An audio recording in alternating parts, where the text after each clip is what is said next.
Aleluia. Convido agora a todos a abrirem as suas Bíblias. A gente vai ler um texto bastante conhecido, lá no livro de Hebreus, capítulo 13. Eu quero convidar todos agora, principalmente aqueles que não estão no templo, onde é mais fácil a gente se distrair, onde a atenção, às vezes, é tomada por outras coisas. Então, vamos tentar nos policiar, trazer nossa mente cativa para este momento, que é o momento da ministração da palavra do Senhor. Então, o livro de Hebreus, capítulo 13, versículo 7 até o versículo 17.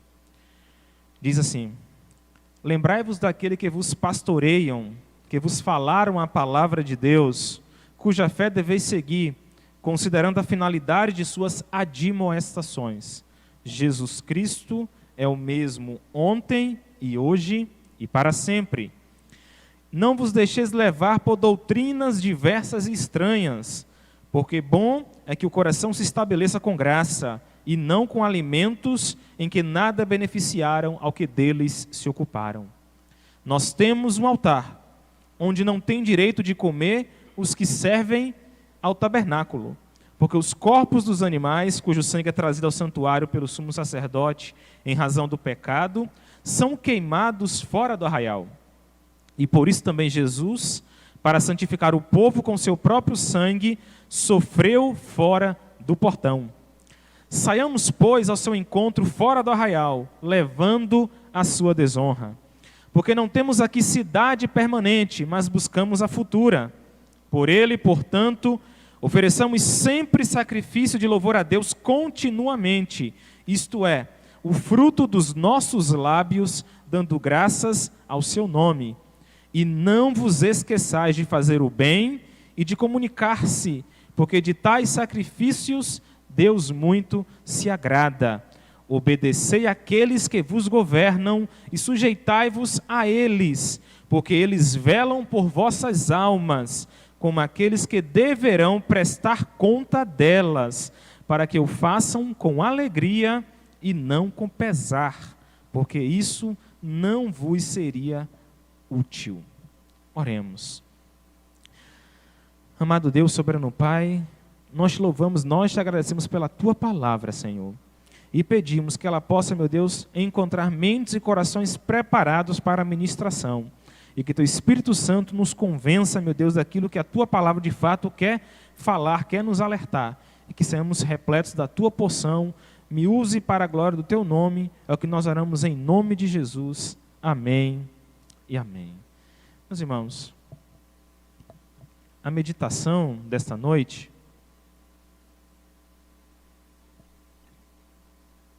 tem como tema rebanho celestial.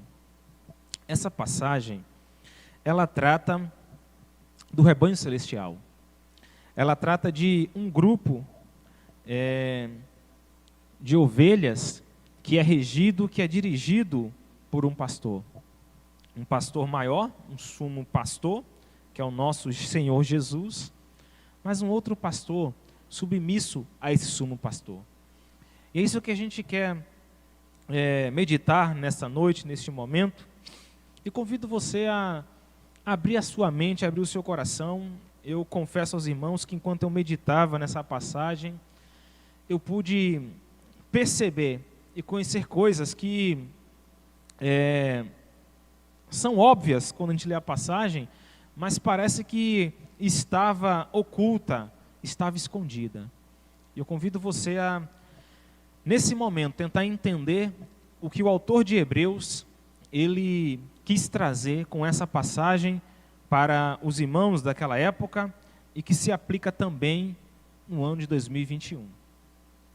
Primeira coisa que eu gostaria só de trazer para os irmãos, de contextualizar, é que a palavra pastor, né, ela vem lá do grego poimen, e ele aparece, essa expressão, esse termo, aparece 18 vezes no Novo Testamento. Somente 18 vezes. Talvez os irmãos possam pensar, puxa, eu pensei que esse nome, que essa palavra, ela tivesse sido utilizada, ela fosse aplicada mais vezes nas Escrituras do Novo Testamento. Mas não, ela é utilizada 18 vezes. E só para os irmãos terem noção, dessas 18 vezes que essa palavra aparece, 15 vezes ela está expressa, ela aparece nos Evangelhos. Um terço da utilização, ela está aplicada lá no Evangelho de João. Justamente porque João, diferente dos sinóticos, ele tenta mostrar o ministério de Jesus como aquele ministério de alguém que cuida, alguém que tem todo um trato, tem todo um cuidado. Então, quando a gente for tratar, embora hoje pastor se tornou um termo muito comum dentro do nosso meio, e naquela época existiam 3 expressões, né? A gente não vai entrar nesse mérito agora, né? Mas inicialmente o termo pastor, ou na maior parte das vezes no Novo Testamento, o termo pastor ele era aplicado para Jesus. E depois que Jesus ele ascende aos céus e a igreja então é estabelecida, aquela expressão que era usada para um mestre, agora passa a ser utilizado também para alguns dos discípulos que exercem a função similar ao do nosso Senhor Jesus, que é a função do pastoreio. Outra coisa que vale a pena a gente entender é que nós não sabemos quem foi que escreveu o livro de Hebreus, né? O que a gente pode perceber nesse livro é que ele foi escrito para judeus, cristãos judeus, que talvez vivessem fora de Israel, em território longe de Israel, mas que eles estavam dentro de uma mistura de ideias. Eles queriam viver o cristianismo, mas eles estavam muito presos ao judaísmo. Então eles acreditavam em Cristo, tinham se convertido ao Mestre Senhor Jesus, mas queriam trazer consigo muitas das práticas, das tradições vinculadas ao judaísmo. E o autor de Hebreus era alguém que provavelmente era um judeu helenista, alguém que conhecesse bastante o grego, mas também conhecesse bastante as tradições e a religião judaica como um todo, a ponto dele aplicar a visão de pastor dentro desse livro. Então a gente vai ver que, se os irmãos quiserem depois meditar em casa, vão ver que o autor de Hebreus ele vai usar a ideia do pastoreio da igreja, não apenas nesse texto, mas em outras passagens também, fazendo alusão à cultura e aquilo que fazia parte da religião judaica. Porque cuidar de ovelhas era uma ação, uma prática muito comum em Israel. E aquele cuidado onde uma pessoa que estava no campo cuidando do rebanho, ele foi sempre utilizado como metáfora para poder mostrar o cuidado de Yahvé, o cuidado do Deus de Israel para com o seu povo, ou então o cuidado de Jesus para com o povo de Israel, para as pessoas durante os seus 3 anos de ministério. Só para os irmãos terem noção de como essa expressão, de como essa metáfora da utilização de um pastor com ovelhas era tão corriqueiro, que eu separei aqui 3 passagens do Antigo Testamento que mostra Deus falando do seu povo, como se o povo fosse as ovelhas e ele, o pastor desse rebanho. E normalmente quando a gente pensa nisso, a gente vai lembrar lá do Salmo de Davi, né? Mas eu não vou ler o 23, eu vou ler outras passagens, só para os irmãos perceberem o quanto que no Velho Testamento essa ideia estava muito presente de Deus com o seu rebanho. Lá em Oséias capítulo 4, versículo 16, o profeta diz o seguinte: porque Israel se desviou como um novilho indomável, agora o Senhor os alimentará como a um cordeiro num lugar espaçoso. Então notem que essa era a percepção do povo de Israel. Deus era aquele cuidador, aquele provedor, aquele pastor que dirige, que guia, assim como ele guiava as ovelhas, o rebanho, Deus também guiava o seu povo. Olha o que diz ainda Isaías 40. Isaías 40, o versículo 11. Diz assim, ó: Ele alimentará seu rebanho como um pastor.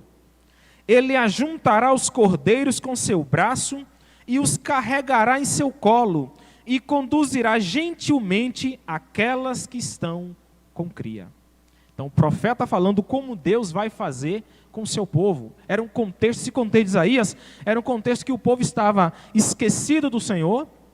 O povo seria entregue aos caldeus, Nabucodonosor iria invadir Israel, iria destruir Judá e levá-los cativos para a Babilônia, mas eles retornariam do exílio. Então os irmãos que não assistiram, hoje teve uma aula maravilhosa de Gamaliel aqui na EBD, e nós estaremos durante esses 2 meses estudando sobre Esdras e Neemias, sobre esse retorno do exílio. Então Isaías está falando desse contexto e já estava profetizando que o povo retornaria de lá da Babilônia, quando não mais os babilônios seriam os dominadores, mas os medo-persas, e Deus estaria como um pastor cuidando do seu povo.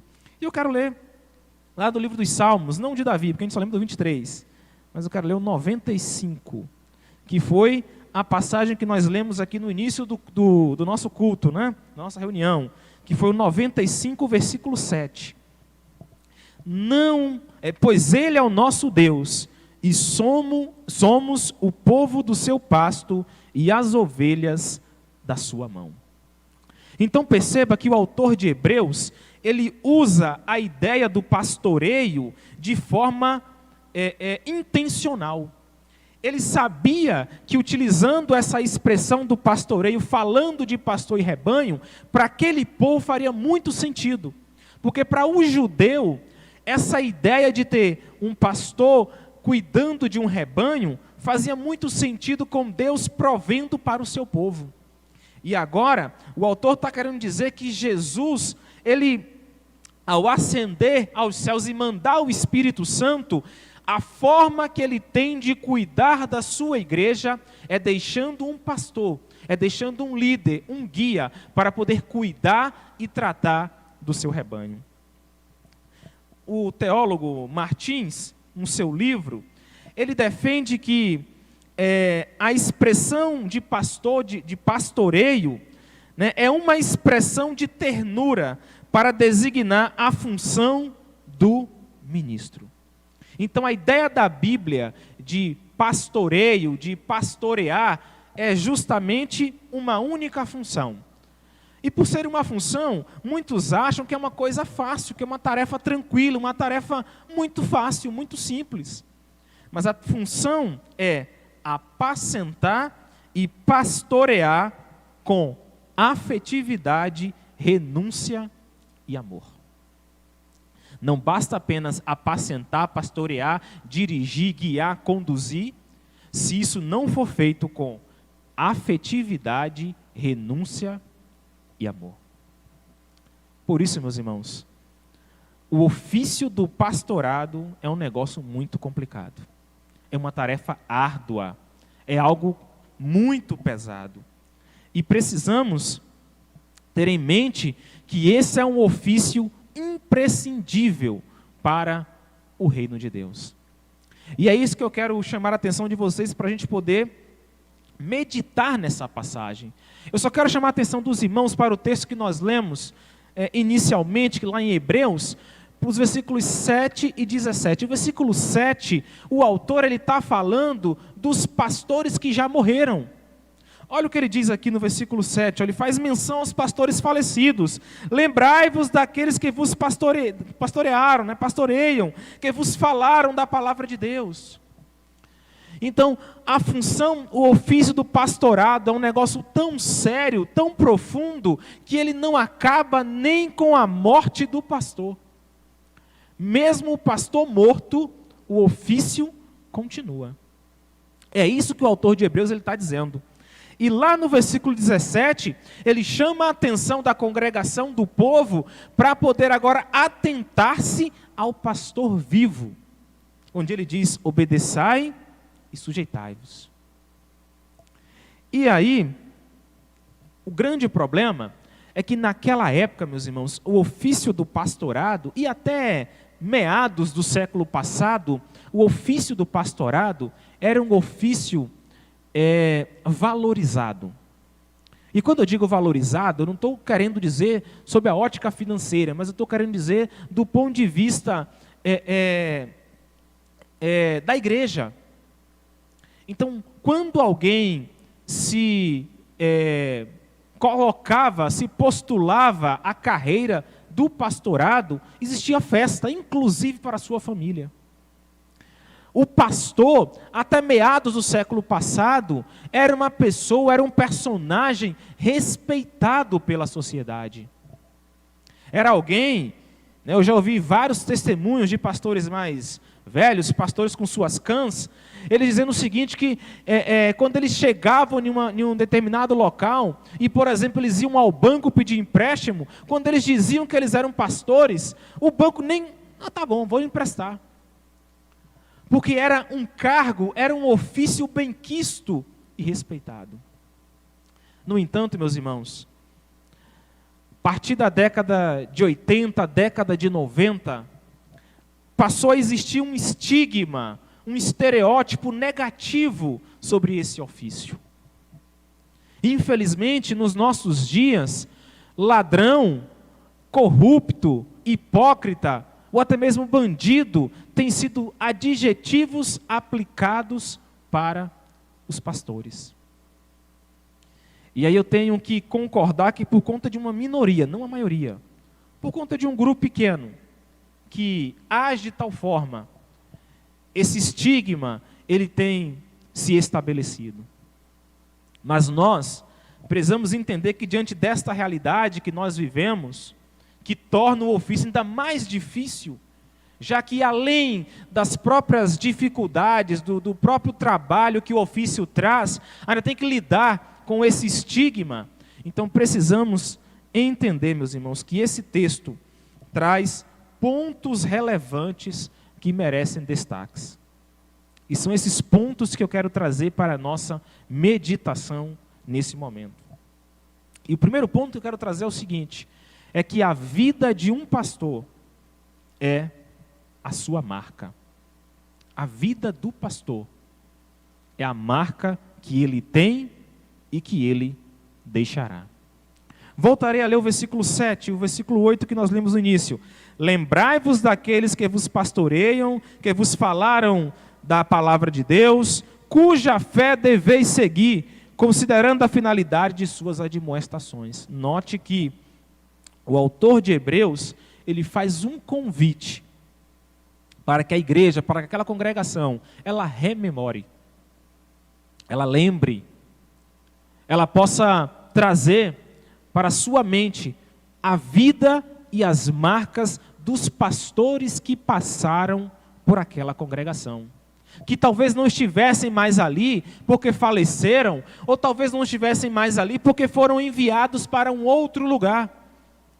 O apóstolo Paulo, por exemplo, ele fazia isso, ele implantava uma igreja, ele preparava uma liderança e ele partia para outro lugar. A posterior, ele retornava àquele lugar para ver como é que estava o andamento. Então, alguns pastores, eles viviam toda a sua carreira de ofício em um determinado lugar, cidade, mas outros passavam por determinados lugares. E aqui o autor, ele pede para que a igreja relembre, possa trazer à memória as marcas que os pastores que ali passaram deixaram. E olha o que o autor diz, marcas do qual a fé deve ser seguida. A vida do pastor é a marca dele, porque a vida dele vai ser a referência, vai ser o testemunho para que outros possam reproduzir. Percebam, meus irmãos, que fardo. Percebam que função extremamente difícil. Imagine você conviver 24 horas por dia com a seguinte ideia: o que eu faço, o que eu fiz, o que eu farei, serão as marcas que eu deixarei por onde eu passar, e as pessoas relembrarão dessas marcas. E note que muitas vezes a gente usa o versículo 8 de forma descontextualizada, mas percebam que o versículo 8 reforça esse peso do versículo 7. Quando o versículo 8 diz que Jesus Cristo é o mesmo ontem, hoje e para sempre, ele está querendo dizer o seguinte, que em Cristo não há mudança. E da mesma forma, as marcas da vida de um pastor também não terão mudança. As marcas ficarão.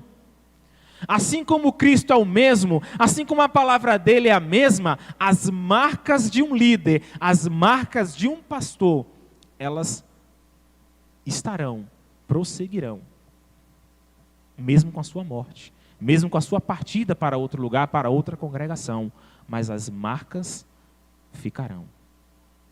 Percebam que algo extremamente pesado. E a vida cristã deve ser estável, como a do nosso Senhor Jesus Cristo. A vida cristã do pastor deve ser uma vida cristã estável, equilibrada, imutável. Imutável no sentido de não mudar de acordo com os princípios da palavra. Note, meus irmãos, que as Escrituras não querem trazer um peso de perfeição para o líder, mas as Escrituras querem chamar a atenção que o líder, ele tem como função manter-se sempre preocupado, atento e disposto a deixar marcas positivas. É claro que, vez ou outra, pode existir um deslize, pode existir algo que fuja disso. É por isso que existem outros pontos muito importantes nessa passagem, que são trazidas também para a igreja, para que a igreja consiga lidar quando esses deslizes acontecerem. Mas as marcas, quando elas forem colocadas em uma balança, elas devem pender sempre para as marcas positivas e não para as negativas. A segunda coisa que eu percebo, que nós podemos perceber nessa passagem, é que o rebanho reflete o pastoreio.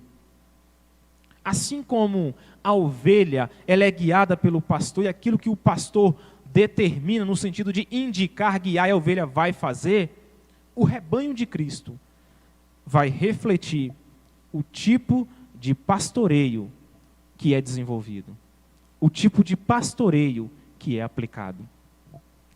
Uma ovelha depende do direcionamento, igualmente o rebanho de Cristo. Assim como um pastor, ele usa a vara, ele usa o cajado, tanto para corrigir a rota da ovelha, como para proteger a ovelha, e assim a ovelha conseguir caminhar, conseguir fazer o percurso seguro. O pastoreio também requer esse direcionamento. E cabe ao pastor disponibilizar comida saudável e na medida correta. Isso é muito importante. No pastoreio, cabe ao pastor disponibilizar comida saudável. E que comida saudável é essa, meus irmãos? O ensino das Escrituras. E aqui eu quero chamar a atenção dos irmãos para uma coisa. Eu louvo a Deus que nós temos pastores em nosso meio que trazem comida saudável. Meus irmãos, eu fico triste, muito triste, quando eu vejo alguns irmãos, seja da nossa congregação ou de outras, se alimentando com comida que não é saudável. Eu sei que com a pandemia, aumentou o uso de pessoas do YouTube. Vou falar basicamente dessa mídia, porque talvez seja a mídia mais utilizada para poder ouvir pregadores. Eu fico muito entristecido quando eu ouço e vejo ovelhas deixando de ser alimentado pelo alimento do pastoreio local para poder ser alimentado pelo pastoreio externo. que não conhece a nossa realidade, que não sabe do que a gente precisa, que não sabe quais são as particularidades das igrejas. Eu não estou querendo dizer que eu sou contrário a você ouvir mensagem de pregadores, não. Aliás, depende de que mensagem você esteja ouvindo, né? Porque, meus irmãos, eu quero chamar a atenção de vocês. Vivemos agora uma mudança na teologia da prosperidade.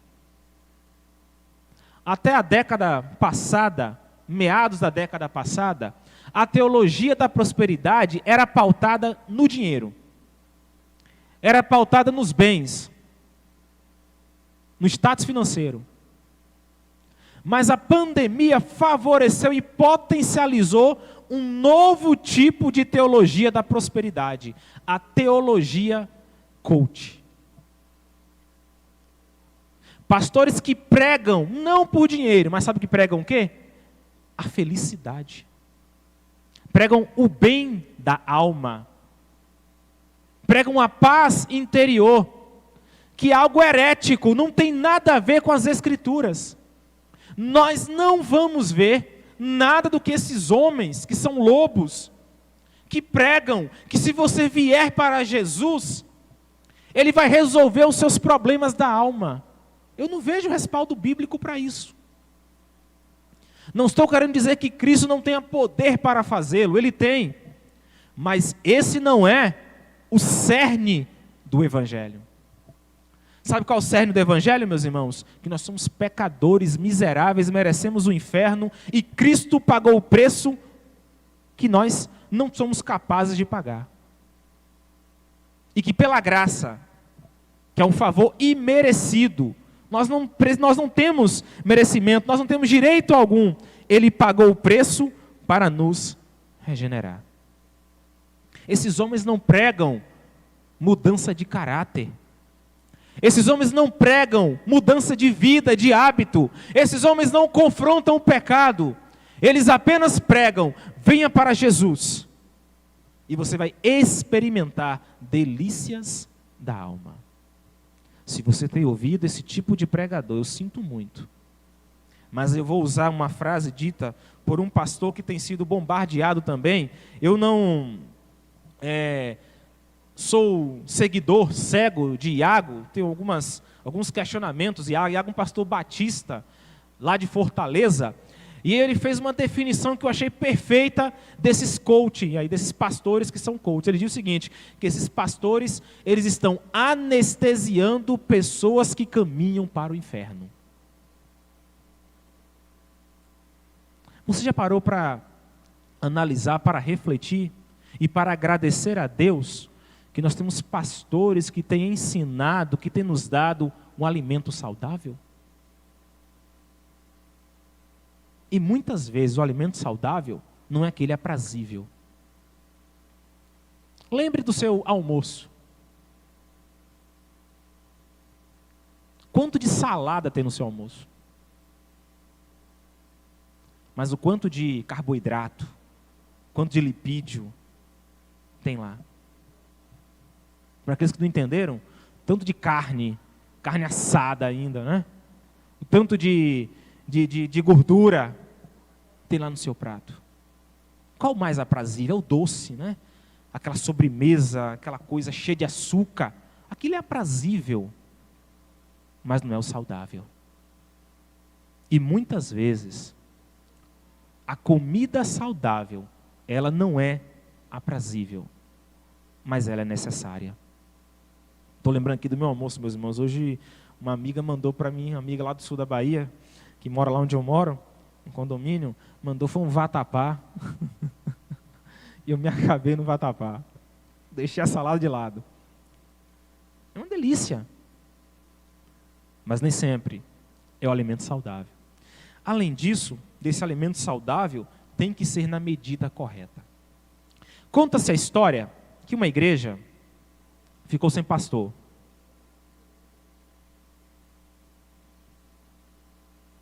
E aquela igreja, ela entrou na fase de conferência, né?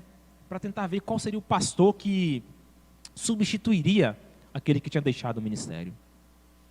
E aí, diante de tantos conferencistas, teve um que agradou a igreja, trouxe uma mensagem poderosa, pregou de forma maravilhosa, os irmãos choraram, os irmãos saíram impactados com aquela mensagem e certos de que aquele seria o pastor que Deus mandou para aquela igreja. Eles então convidaram, o pastor aceitou o convite e então ele se tornou o pastor daquela igreja. Primeiro domingo que ele foi pregar, depois de assumir o ministério, ele pregou o mesmo sermão da conferência. Os irmãos, gente, por que o pastor fez isso? Segundo domingo, novamente o pastor prega o sermão da conferência. Eles não, vamos verificar se ele vai fazer de novo. Se ele fizer de novo isso no próximo domingo, a gente vai chamar a atenção desse pastor, disse a diretoria da igreja. Terceiro domingo ele reproduziu a mesma mensagem.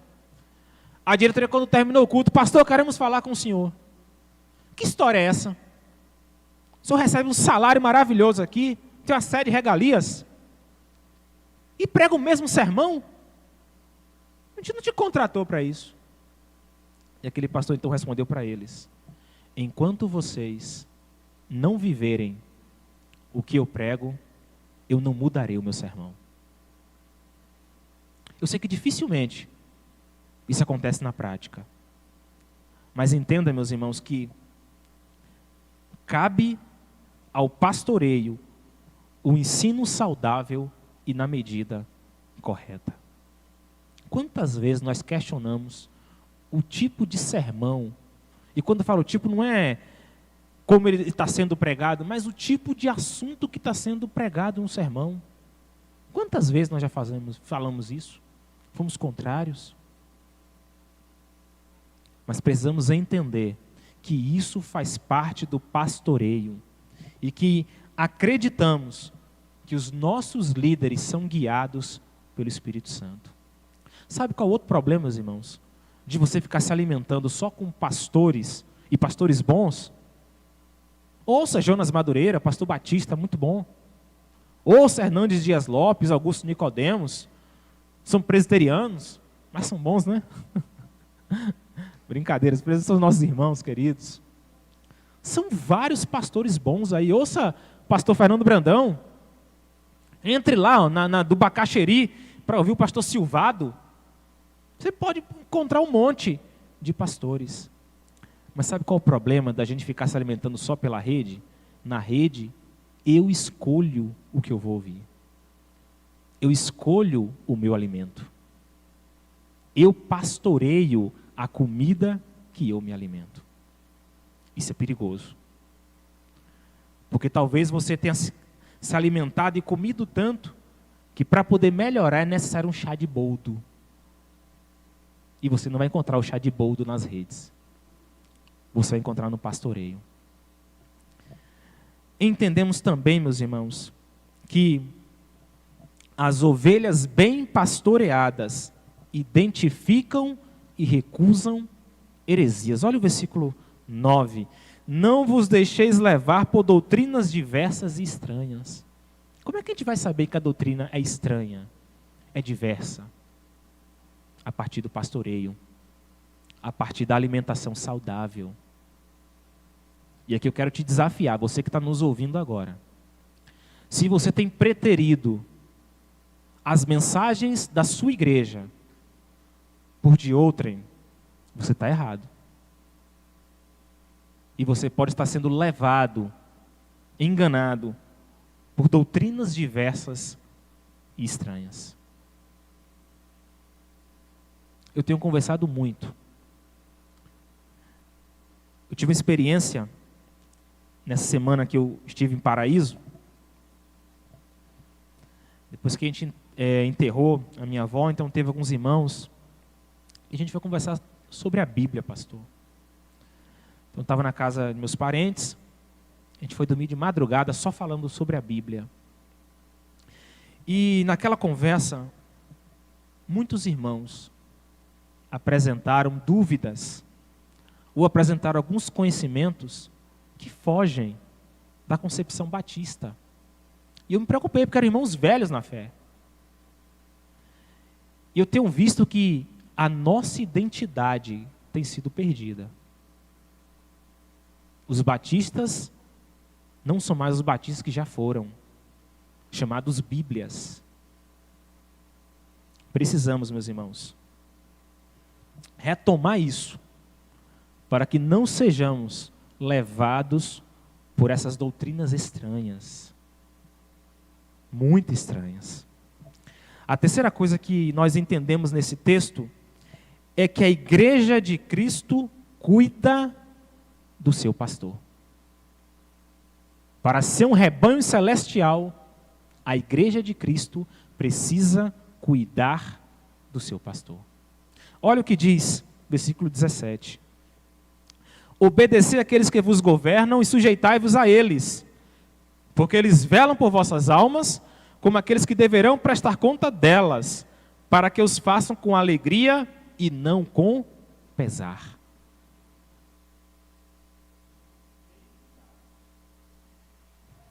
A igreja precisa cuidar do pastor, para que o ofício não se torne um fardo, um peso. O autor adverte obediência e sujeição, submissão aos líderes. Eu te pergunto, obediência e sujeição, meus irmãos, não quer dizer que a gente vai dizer amém se caso a nossa liderança fizer algo errado, não é isso. Mas precisamos cuidar dos nossos pastores, precisamos obedecê-los, precisamos atender às suas necessidades. E aí eu só quero ler para vocês uma passagem que é muito conhecida, mas às vezes nós nos esquecemos.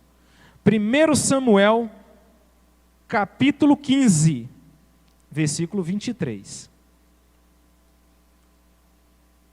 Só quero adiantar que não sou eu que estou dizendo isso, é a Bíblia, viu? 1 Samuel 15, 23. Pois a rebelião é como o pecado da feitiçaria. Perceberam? Rebelião é como o pecado da feitiçaria. E a teimosia é como a iniquidade e idolatria. Como rejeitaste a palavra do Senhor, Ele também rejeitou a ti como rei. Se nós não cuidarmos dos nossos pastores, nós estaremos sendo rebeldes. E a Bíblia diz que a rebeldia é como a feitiçaria, a teimosia é como idolatria. Primeiro, só quero relembrar que não tem pecado maior ou menor. Pecado é tudo igual. Mas a Bíblia, quando faz essa comparação, é porque nós temos a mania de nos assustar com determinado pecado.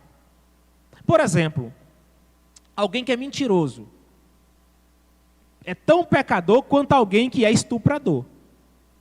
Não tem diferença, biblicamente falando. Diante de Deus, ambos são os mesmos pecadores. Mas o que assusta mais? O que revolta mais? O que é estuprador. Eu não estou querendo dizer que não existe, que não deve existir no sentido da diferença de gerar essa revolta na gente. Se a gente pegar a própria legislação, a legislação vai ter lá uma série de penas. E as penas, elas são de acordo com o tipo de infração. Mas tudo é infração. Então pecado é pecado, qualquer tipo de pecado. Não tem diferença, pecado, pecadinho, pecadão. Mas a gente sabe que o impacto e o horror e o choque que o pecado pode gerar tem essas diferenças. Mas a Bíblia só quer fazer o comparativo de que a rebelião é feitiçaria. A teimosia é idolatria. E a pergunta que eu quero trazer para a igreja é: como rebanho, nós temos cuidado dos nossos líderes? Nós temos obedecido aos nossos líderes? Temos nos sujeitado aos nossos líderes? Pois se nós não o fizermos, nós estamos sendo feiticeiros e idólatras. Para resumir a situação. E outra coisa, rebelião não é atitude de cordeiro, mas é atitude de bode. Como é que é a ovelha? A ovelha é mansa. A ovelha atende aquilo que o pastor faz. O bode não. O bode sai chifrando todo mundo, sai dando pancada em quem está na frente. O bode é independente, faz o que der na telha. Se você faz parte do rebanho celestial, você não é bode, você é ovelha. Se você tem agido como bode, é necessário que você repense se de fato você faz parte do rebanho celestial. Ah, Juan, mas que pancada que você trouxe para a gente. Dura essa palavra que você está trazendo, mas dura também a palavra para o pastor. O mesmo versículo 17 diz assim: porque eles velam por vossas almas, então os pastores cuidam das nossas almas, como aqueles que deverão prestar conta delas.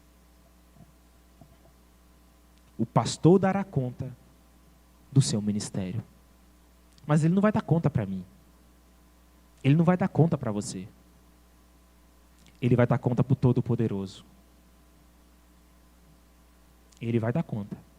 Os pastores, esses pastores que têm difamado o Evangelho, que têm trazido o Evangelho falso, eles vão dar conta. Ah, se vão. Eu não estou falando isso para poder me regozijar, eu não estou desejando mal para eles, não. Eu oro para que esses líderes, que pregam esse tanto de barbaridade aí, que não é o Evangelho, é outro Evangelho, que eles se convertam. Porque se eles não se converterem, eles vão dar conta ao Todo-Poderoso.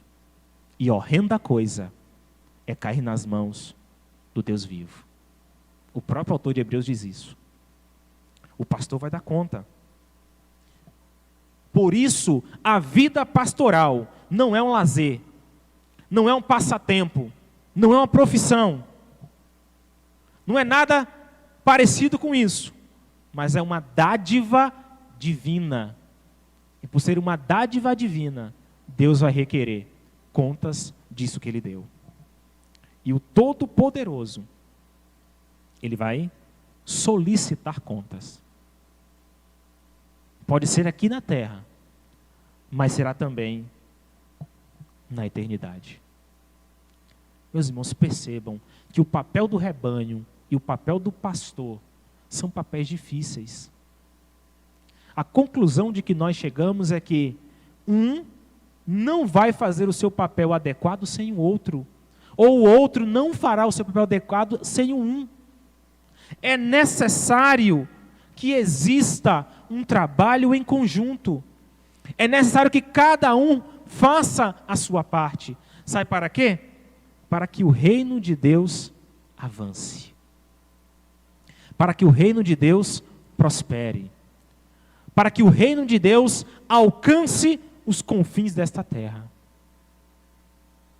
Eu não estou querendo dizer que o Evangelho, ele depende das nossas ações. Não, o Evangelho depende e sempre dependerá de Deus. Mas nós somos esse instrumento que Ele usa.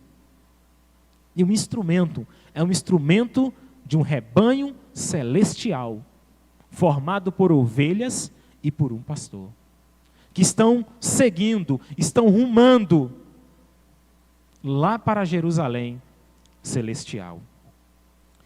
E eu quero terminar esta mensagem lendo Mateus, porque o Senhor trará juízo todas as ações, sejam as ações da liderança, sejam as ações da igreja, as ações do pastor e as ações do rebanho. Mateus 25, a partir do versículo 14, diz assim: porque o reino do céu é como um homem que, ao viajar para uma terra distante, chamou seus próprios servos e entregou-lhes os seus bens. E a um deu 5 talentos, e a outro 2, e a outro 1. A cada homem segundo as suas habilidades, em seguida foi viajar. Então o que recebera 5 talentos foi e negociou com eles, e fez outros 5 talentos. Da mesma forma que recebera 2, ele também ganhou outros 2. Mas o que recebera 1 foi e cavou na terra e escondeu o dinheiro do seu senhor. Depois de muito tempo, veio o senhor daqueles servos e fez contas com eles. Nós recebemos de Deus as nossas funções, as nossas atribuições, como rebanho ou como pastores. E naquele grande dia, quando ele voltar, ele vai perguntar: o que vocês têm nas mãos para me dar conta? Se você é líder e tem percebido que precisa fazer mais pelo ministério, pelo reino, o tempo é já. Busque direção ao Senhor. Peça que Ele oriente, que Ele conduza, que Ele guie seus passos. Se você faz parte do rebanho e tem agido como bode, peça misericórdia ao Senhor. Se arrependa. Ainda há oportunidade. Porque naquele grande dia, nós prestaremos contas ao Todo-Poderoso. E termina de ler o capítulo 25, porque na continuação desse capítulo, vai dizer que Jesus ele vai separar de um lado as ovelhas e do outro lado os bodes. E a minha pergunta é o seguinte: onde você estará? No grupo dos bodes ou no grupo das ovelhas? As ovelhas herdarão os céus, mas o bode herdarão eternamente a separação e a ira divina. Somos uma igreja, somos um rebanho, somos o rebanho celestial, que precisa que cada um faça aquilo que é a sua obrigação.